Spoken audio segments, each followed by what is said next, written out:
تھے. ہمارے ایک دوست ہیں, وہ ایک دن راولپنڈی کے سفر پہ گئے تو واپس انہوں نے مجھے بتایا کہ میں نے ایک عجیب نظام دیکھا ہے کہ جو ڈرائیور تھا وہ بالکل خاموشی کے ساتھ جو ہے وہ یہاں گوجرانوالا سے پنڈی تک کا سفر کرتا رہا, اس نے کوئی کلام نہیں کیا. عموماً کنڈکٹر کے ساتھ ڈرائیور کو گفتگو کرتے ہیں لیکن اس نے نہیں کیا, لیکن مجھے محسوس ہوا جس طرح زیر لب کچھ پڑھ رہا ہے. تو میں جب راولپنڈی کے قریب پہنچا تو میں نے اس ڈرائیور کے قریب ہو کر کے پوچھا تو کچھ پڑھتا دکھائی دیتا ہے اور میں تجھے بولتے نہیں دیکھا. تو اس ڈرائیور نے کہا کہ میں خیر سے حافظ قرآن, اور جب بس فیصل آباد سے نکلتی ہے پنڈی تک آتے ہوئے میں 15 پارے پڑھ لیتا ہوں, اور دن میں ایک پھیرا ہی لگتا ہے. تو جب واپس پنڈی سے چلتا ہوں تو فیصل آباد آتے ہوئے 15 پارے میں پھر پڑھ لیتا ہوں, اور میری یہ مشق ہے کہ میں اپنا کاروبار بھی کرتا ہوں اور دن میں ایک قرآن بھی ختم کرتا ہوں.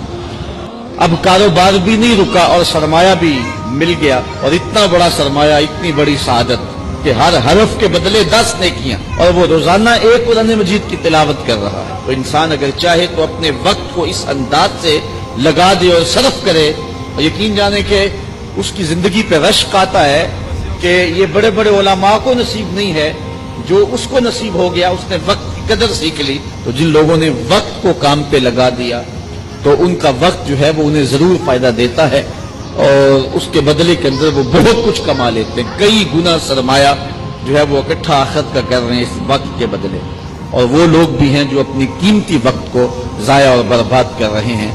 زندگی انتہائی مختصر دورانیہ ہے اور ہمیں اس کی ایک ایک سانس کے بدلے کوئی اچھائی ساتھ جوڑ دینی چاہیے. ہم اپنا بہت سارا وقت ضائع کر دیتے ہیں. بعض کا ہم دین کی بات کریں تو کہتے ہیں جی وقت ہی نہیں ہے. آج کل قرآن مجید کی تلاوت کا اگر مزاج ہم دیکھنا چاہیں تو کسی زمانے میں لوگوں کے پاس حالات ایسے تھے کہ ہر نماز کے بعد مسجد میں لوگ قرآن مجید کھول کے بیٹھ جایا کرتے تھے. حضرت امام اعظم امام ابو حنیفہ علیہ رحمہ, آپ ماہ سیام میں 63 قرآن مجید ختم کیا کرتے تھے. 30 دن میں 63 قرآن مجید, ایک دن کو قرآن مجید پڑھتے, ایک رات کو پڑھتے. مہینے میں 3 قرآن مجید تراویح میں ختم کرتے. تو اس طرح ایک مہینے میں 63 مرتبہ قرآن مجید کی تلاوت کیا کرتے.